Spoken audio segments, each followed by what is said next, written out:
Rocky, this is Bob Lazari and Tony D'Angelo in Eastern Connecticut. Thanks for joining us tonight, Rocky. How's everything? Good evening, Rocky. Hey, good evening. Tony, Bob, how are you tonight?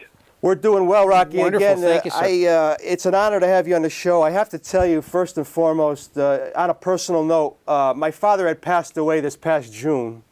And like you, he was a U.S. vet. And I remember him loving to watch you play because he knew of your former situation and how you did time in wartime and how your you would success overcome on the field and everything. My father always loved watching you play. So in a way, I wish he could have watched this show tonight, but somehow I feel like he's here in spirit. But I want to thank you personally for the great memories you gave to him because he was a real fan of yours.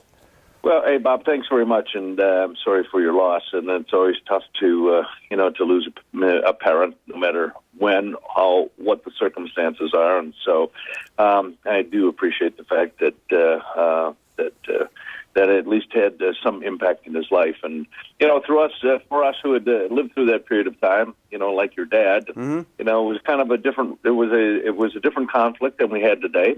It was a different perception by the American people that the soldier who fought in Vietnam was identified with the conflict, which was not a popular conflict, mm-hmm. And thus bore the burden of the wrath of the American people. But ultimately we survived, and it wasn't until the Desert Storm 91 did we finally come around, and the American people, as you may remember, embraced the veteran and has over these last 20 years. And so, to all veterans out there, especially that Vietnam veteran, I continue to salute them for what they've done and given back to our country. Absolutely. And you as well, we thank you for your efforts too, Rocky, especially during this month of November. And I was talking to it's a small world, Rocky. Also, I was talking to a friend of mine,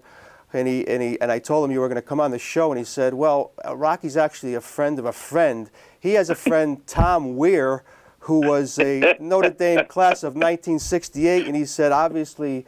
He had a lot to do with after I guess you came back from Vietnam when you were rehabbing. You guys were very close, and but I think he was the ND class of '68. Is that true? Of course, yes. He's Wow. He's my very good friend. Wow. Yeah, Tom and I. We met freshman year, and have been friends. Ever since that period of time. We had been in the insurance business together. I lived in the basement of his house one off season as I was trying to come back and make the Steelers, and we continue to be friends, and we talk all the time. And so, yeah, it's kind of a small. It is a small world because my friend is an insurance guy too. He retired also, so there's your connection, Rocky. But there's the connection. That's it. Tom's still in the insurance business. Yes, wow. He is. Just for our fans out there, again, we're joined by former Pittsburgh Steelers running back Rocky Bleier on the phone. Rocky, 1968 Notre Dame grad. Tony, again, a Purple Heart recipient, mm-hmm. veteran of the Vietnam War, played 11 years in the NFL, 4 Super Bowl rings. We have so much to talk about. We're going to try to condense it here. But again, a member of Notre Dame's '66 title team, Tony, what a and the team captain that of was. the '67 squad.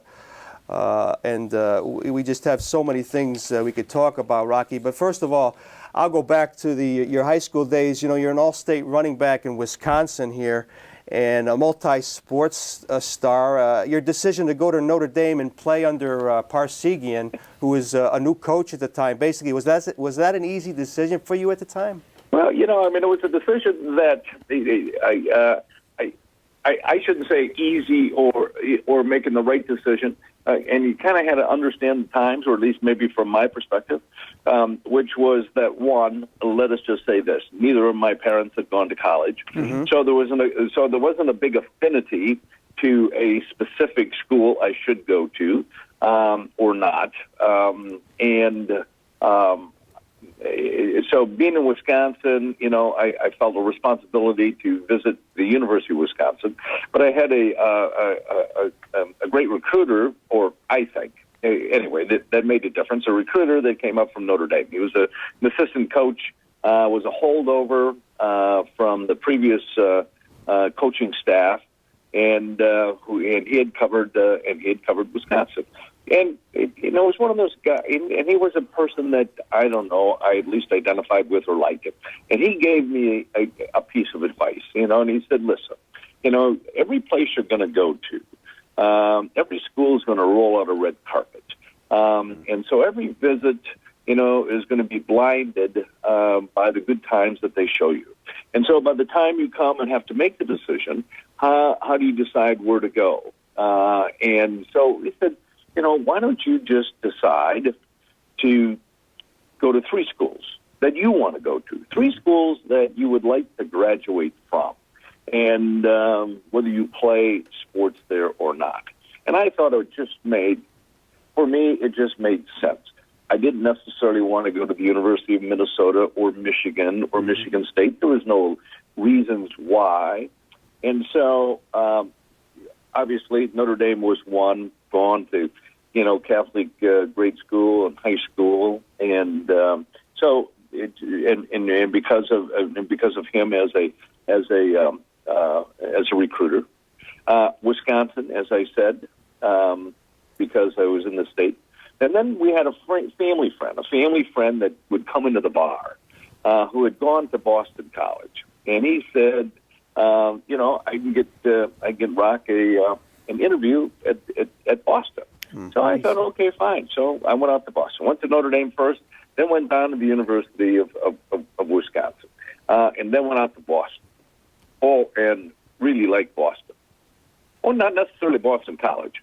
I like Boston, because here I am, this little rube from the Midwest. I mean, this is, and I'm in Boston. I mean, this is the city. This is where it all starts. This was the revolution. This is where everybody was, and and all the narrow streets, and and I go, okay, fine. And I came back to Wisconsin, and then I did what every good Catholic boy had been taught to do whenever a difficult situation arose before them. And that was to what? Go to church and pray for guidance. And I went to church, and I prayed to make the right decision, and then I did what my mother wanted me to do, and that was to go to Notre Dame. Wow. Isn't that a great story? And that's how it ends up. That's how I got to Notre Dame. It wasn't because of anything, because, hey, Mom wanted me to go to Notre Dame, so I ended up going to Notre Dame. And obviously, it turned out to be the right choice, at that time. Ara Parseghian did come in, and no one knew who Ara was, although he was at Northwestern before. And as I said, I wasn't necessarily a big college fan. The Packers were a team. I was more involved in my own daily life at that time, being in high school. And so Ara comes in, and he turns the program around. And he takes a team that was well formulated under Eric, the coach 2 years prior. Huey DeVore was the interim coach. And Eric comes in, and he turns a program. And he goes 9-1 that first season. And all of a sudden, Notre Dame football is back. Yes. As we've come to know Notre Dame football over the years. And by my junior year, we, as a team, win the national championship. And then I get to be captain my senior year. And then I get drafted by the Steelers and come to Pittsburgh. Yeah. And it's, you have the first year in Pittsburgh, then you're drafted into the Army, Rocky. And by the summer of '69, it's amazing how life can change, Tony. The I was summer going to of say 2 drafts. Yeah. Rocky's in active combat. And then comes the day. I'm sure you've talked about this so much. You're reminded of it so much, Rocky. You're hitting both legs by gunfire and shrapnel. And mind you, you're a guy planning on making a living with your legs for years to come. Sure. I mean, can you even begin to describe to the audience some of the mental anguish that went through your mind right after that? Well, actually, Bob, Tony, Bob, I don't think, at the moment in time, I don't think it was mental anguish, only because of the fact that, all of a sudden you were in a situation. I mean, I was in the service, and like thousands of other young men at that period of time, I found myself in a combat unit. I was in Vietnam, surviving or trying to survive. So it becomes what happens at that point. and all you're trying to do is react to the situation at that moment. And we ran into a relative ambush. Actually, we ran into an NVA regiment, which we did not know. We were just a reinforced platoon, and I got hit that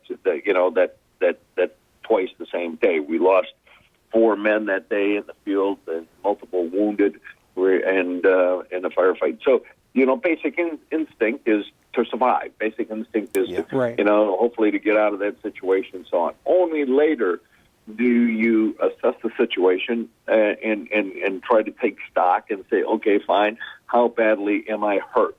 Right. Now, we all go through a process. We all go through the reasons why. Why did this happen? What's going to why me? Now what? Where's my future? Those 7 grieving steps as we try to heal. So you go through the process very, very quickly at that point of time, and and what you're trying to say, okay, fine. What you want is somebody to say you can play. The thing is that I didn't lose a leg. I didn't lose an arm. It was damaged. And for most of us, we've been hurt one time or another. And it's like playing sports. And I think the one thing you learn, is you learn how to come back or overcome injuries, whether it be a sprain, could be a broken bone, a stubbed toe, a Charlie horse. Even to the extent where it might be a knee injury and you have to have surgery. But sports gets you over that hump. You have to go through rehab, and you push yourself. And so that part wasn't any problem for me, knowing, just as long as as somebody told me, hey, you've got a chance, you can come back. So I think one is a mindset, and which sports gives you, and you assess the situation, and then you take it from there. And for all those listeners out there, whether they played or not, whoever gone through a major surgery and or an injury, it takes time. It just takes time. Not a fun time, but you got to do the rehab. You got to go through the healing process, and hopefully you have enough perseverance to see it all the way through. And that usually happens if something you want to get accomplished is strong enough to push you through. And you don't mind going through the pain and the agony or spending the time.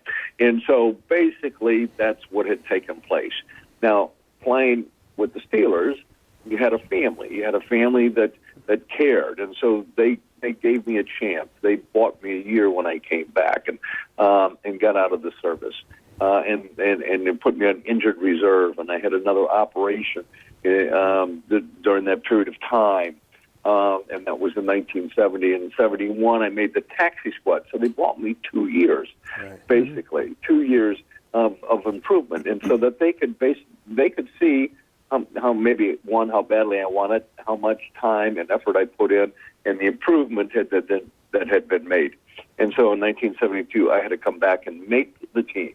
And eventually I did, played special teams, primarily. But it bought me 2 years to change perceptions, because we all have them of one nature or another, how we perceive ourselves, but more importantly, how other people perceive you, and what they think you can do. And it becomes very important, especially coaching staff, who you're trying to sway one way or another, that you can play this game and that you can compete, and that you are not going to let them down, and that ultimately, it is that you've gotten better or whatever.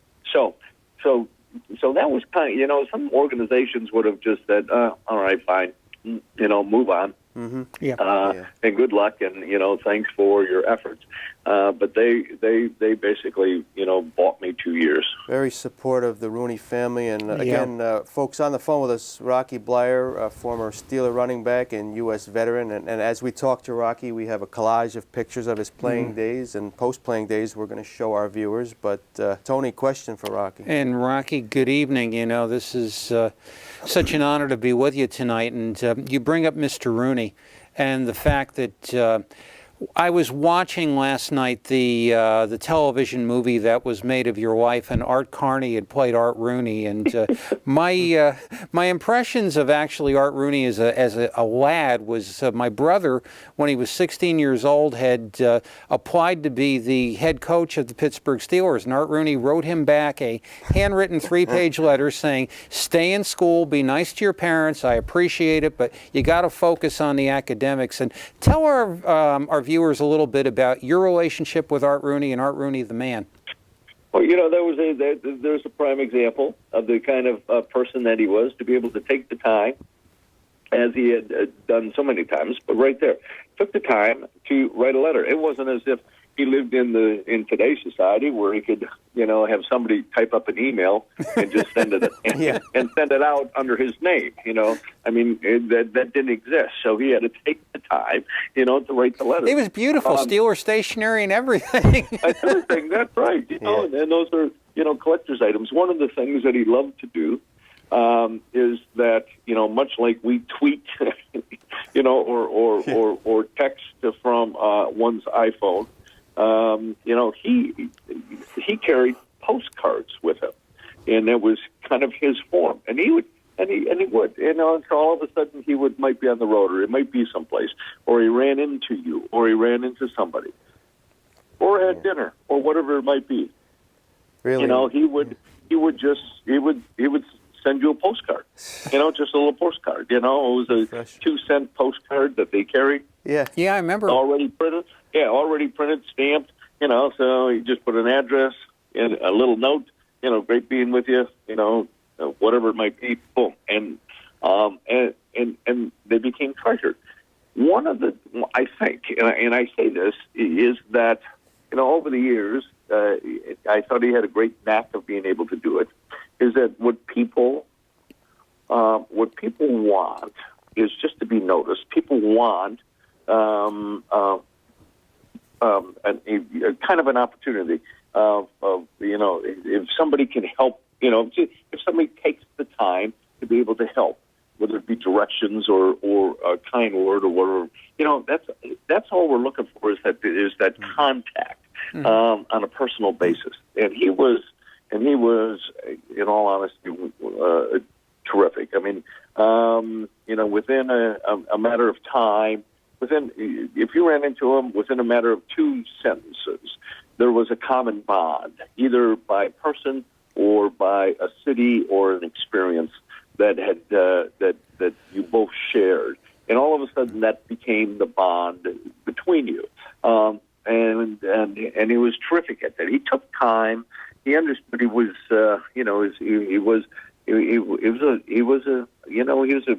He was a North Side Pittsburgh guy. Yeah. He was a gambler with a heart, and he loved to play the horses, and that's what he did. He was a promoter. He put boxing matches on, and he knew everybody. And so ultimately, a great deal of respect, just because of who he was and what he did and what he accomplished, developed by people here. They got to know him and truly loved him, as his players did. So, our bond was that. He was a North Side Catholic guy. I was a Catholic guy from Wisconsin. His dad owned the bar. My dad owned the bar. Yeah. So we had some commonality. My mom was Irish. Obviously the Rooney family is all Irish. Mm-hmm. So. And so, a lot of bonds us personally, we had a bond. Well, it's funny. You talk about bonds. Yeah. Rocky's given name is Robert. My name's Robert. Our fathers were both Bobs. Our mothers were both Irish. So, see, already the bonds are just out there. Yeah, it's the spirit, but let me fast forward a little bit, Rocky. All right, 1974. You make it all the way back. Basically, you're back to 210 pounds. You work yourself up, and you win a Super Bowl. You and Franco Harris in '76 become the second running back tandem to rush for 1,000 yards apiece. Now, I always marveled at your blocking ability, and I was going to ask you, did you get just as much satisfaction, Rocky, from throwing a terrific block as you did from scoring a touchdown back in those days? I think that successful organizations or teams ultimately, are having players, team players. You need stars. You need a Bradshaw, you need a Franco Harris, you need a Lynn Swan, a Joe Green, a Jack Lambert. I mean, you need those kinds of people to elevate the performance. But you also need bread and butter guys like me and in some of my other fellow teammates. And so, my satisfaction was being able to fit in to a situation and into a role and do that role to the best. And so, yeah, I did. I mean, I get great satisfaction of getting recognized for my contribution. And I think that's all we ever look for is a recognition of your contribution to the success of a unit, team, company, whatever it might be. And you want people to be able to say, hey, this works because you're here in this spot doing what you do, and you do it well. It's developed around Franco and a running game. It's developed around Lynn Swan, John Stallworth, and a passing game. We got, so if then all of a sudden you become part of the group, and I think that no matter what we may do, is that's what we're looking for. Just that recognition that what we're doing makes a difference within the total success of whatever we're trying to get accomplished. Yeah, and it was recognized. My father would say, "Look at that Bleier, look at the block he threw," and Franco would run like Franco ran, and it was. And Tony and I were talking before the show, Rocky, how great it was those days. We're trying to explain to some younger guys behind the scenes that whole here, fan experience, the in whole Pittsburgh. Three River Stadium, Girella's Gorillas, the Italian Army. When you guys came out of the tunnel, the excitement in that place, it must have been electric every Sunday. Yeah, what was it like? What were the fans of Pittsburgh like to you, Rock?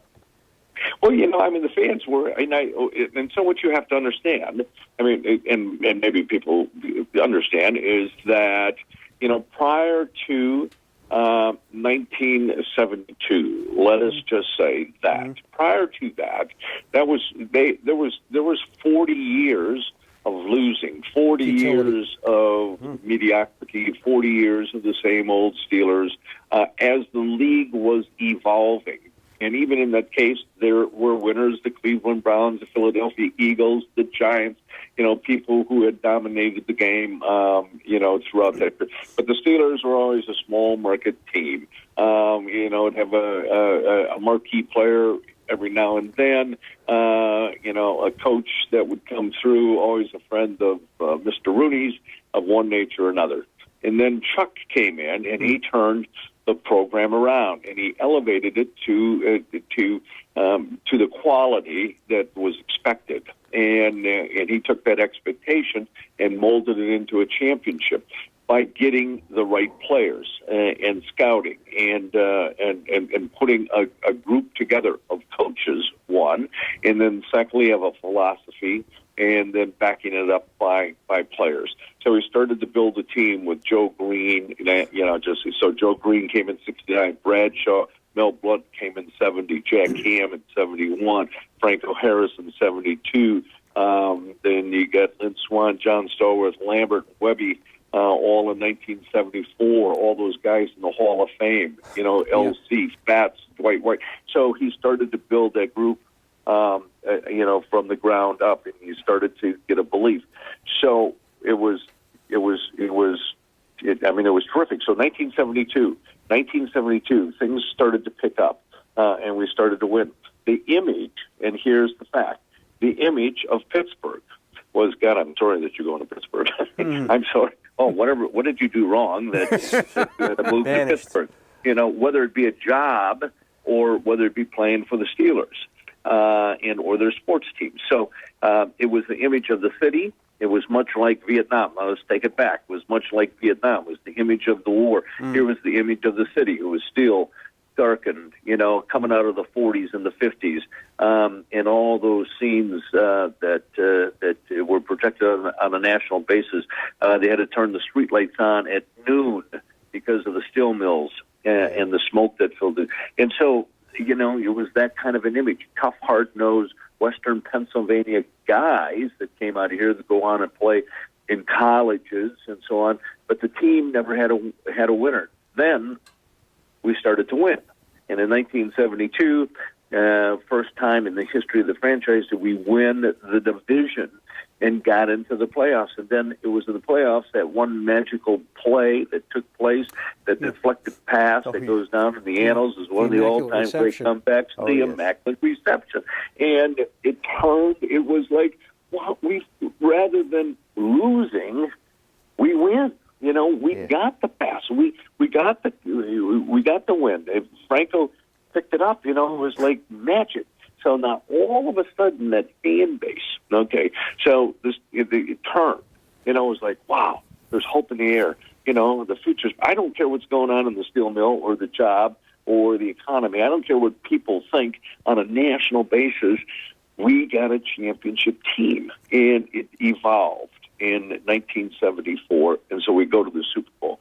Not once, but we do it 3 more times thereafter, and 4 times, and ultimately become the team of the decade in the 70s. So from a fan base, you know, to ride that crest and to change the public image of how people saw you and you identified with that team, and then it became more predominant.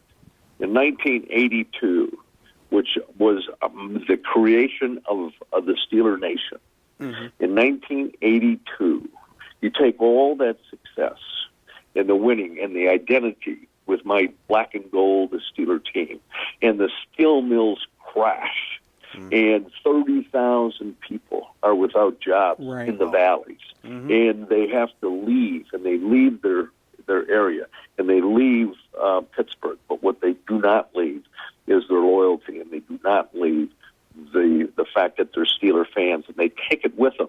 And now they not only take it with them in 82, but they develop their own, and now their kids who are living in the Carolinas or Virginia or in Arizona or wherever jobs may have taken them now are Steeler fans. Now it's their kids and the grandkids who are now Steeler fans, and so that Steeler Nation has emerged because of the success of the organizations throughout that period of time in the 90s and now into the 2000s. It's awfully powerful, Tony, what that era really did is. to It's football a in culture. general, never mind just the city itself. But again, we just have a couple minutes left, Rocky.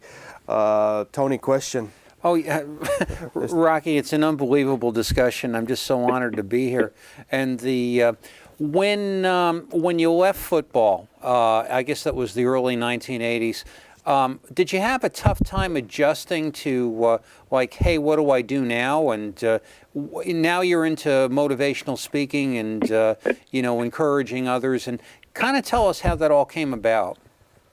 Well, you know, we've only got a couple of minutes. This will take a half an hour. But I'm good at that. We'll give you time. I'm going to squeeze. Here, two things that had taken place. One, during the years that we were playing. And so when I came back and I was on special teams and in the early 70s, there was a lot of requests. That would come, or more, not a lot. There were requests that would come in from the grade school, junior high, you know, for their sports banquets. Can you send a Steeler? You know, and so I always tell this story. It's a little, it's a story, but not true, but it's a story. So Sister Mary Louise from St. Teresa calls Mr. Rooney and says, listen, we're having a sports banquet. Do you think that Mr. Bradshaw would come and speak? And he said, well, sister, I'll ask him, but I know that he charges $500 to do so. There was a pregnant pause, and she goes, well, do you think that maybe that nice Mr. Joe Green may come and speak? And he said, well, I will ask him, but I also know that he charges $500. And there was a big pause again, and she said, well, do you have anybody for free? And he goes, yeah, we can send you Bleier. And that's how it happened. So I would go because I was requested. They would ask me to go to represent the Steelers. And so I went. And ultimately, as we started to win, we became popular. And so we became popular. And then ultimately, through that period of time, I think that I eventually did every junior high school, in western Pennsylvania, the Panhandle of West Virginia, and eastern part of Ohio, maybe upstate New York, in those schools that we're all Steeler fans. okay, so then I retire. And how do I retire? Well, we're playing Super Bowl 14, and writers don't have anything else better to do, so they start questioning or coming up with storylines, and they asked me, said, "Would you ever think about retiring?" I go, "Why?" Well, because this is 11 years in the league, and we're at the Super Bowl, and it's great to go out on top. You're getting older, and we get some young running backs, and it was a question. Well, no, I hadn't, but now that you bring it up, I guess maybe I should think about retiring. And so that was the first inkling, and I thought, well, no, I'm not going to do that. If I'm going to go out, I'm going to go out on my own. And I was getting older, and I was feeling the impact of the game, and so, but I thought, well, okay, fine, I'll come back and I will make this my last season. That was my 12th season, 1980, and so I had made that decision that I was going to retire. In so doing, I then just by luck, there was a general manager change in the local television station who's coming in here, and he wanted to make a bigger impact, and I was retiring, and so I ultimately was offered a job to do the strip shows, here in town, and I never thought about it, but it was a pretty good. It was an opportunity, but it helped, and I say this not that it helped me make a transition because I was still involved with the game. I didn't drop off the end of the world. I was doing television. I was in front of the public. I was going out to camp. I was doing interviews.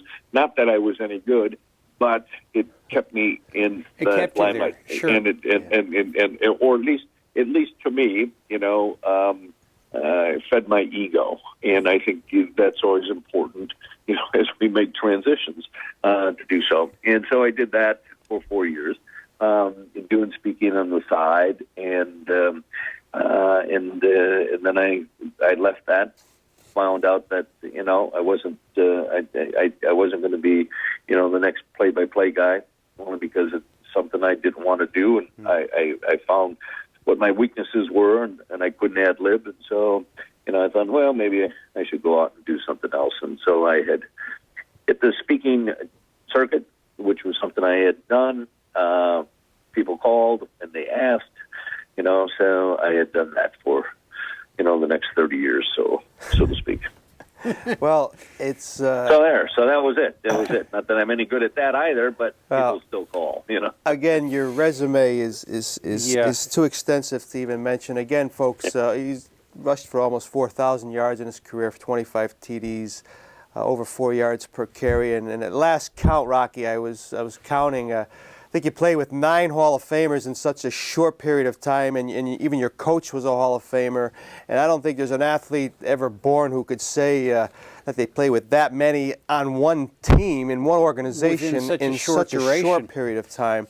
I know. But that's how good the Steelers were, as Rocky referred to. And, and again, and I think I just think about being in the right place at the right time, and when I talk to people about, I said, the organization that you're with, the success of the organization really elevates, or hopefully elevates your contribution to the whole. In high school, as we had talked about, I played, as I look back at my career, and not because it was me, but I played on a team that was number 1 ranked high school team in Wisconsin. Mm-hmm. So I go to Notre Dame, and ultimately I get to play on a team that's the national championship. Mm-hmm. And I come to the pros, and I play on a team that wins 4 Super Bowls.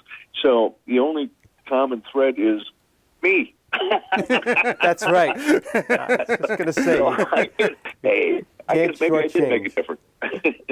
Well, again, our fans out there, Tony, can go to RockyBleier.com, yes. And we've only touched the surface. And Rocky, first of all, again, thanks for some great memories, because I grew up watching you. Again, my father was a great fan and respected you with the whole veteran brethren type thing going there. And I can't thank you enough for giving us some minutes, and we'll be in touch. Maybe we can talk again in length down the road again on the show. And again, we'll be in touch. And I can't thank you enough for giving us some minutes here on Monday Night Sports Talk tonight. Thank you.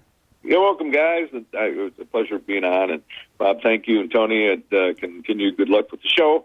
And we'll down the line. I'll come back on. We'll have a good time. We appreciate that. Thank you We'll so much, definitely sir. follow up with that. Thanks, Rocky. You have a good night.